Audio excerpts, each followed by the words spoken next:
Nokia button phone. கேள்விப்பட்டுக்கிறியா? அப்படி இருக்கிற எல்லா ஸ்மார்ட் ஃபோனையும் அப்படி வாரி துண்டு போயிடும். அடுக்கு சிறுசாக இருந்தாலும் காரம் குறையவே குறையாது. அப்படி என்ன சாதிச்சிட்டான் அப்படின்னாக்கா, நோக்கியா அப்படின்றது ஒரு சாலிடான பாடி கொண்ட ஒரு டச் ஃபோன். நோக்கியா அப்படின்றது ஒரு சாலிடான பாடி கொண்ட ஒரு பட்டன் ஃபோன். இது ஒரு உயிரியை காப்பாற்றிருக்கு அப்படின்னு சொன்னவங்களால நம்ப முடியுமா?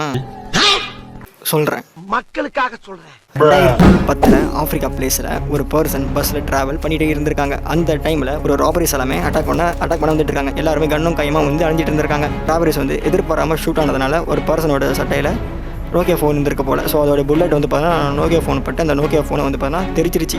அந்த டைமில் அவருக்கு எதுவுமே ஆகலை. அந்த புல்லட் பட்ட அந்த நெஞ்சில் லைட்டாக ஒரு சின்ன காயம் இருந்திருக்கு. பட் அந்த டைமில் புல்லட் வந்து உள்ளே போகாமல் அவர் உயிர் பிடிச்சிருக்காரு.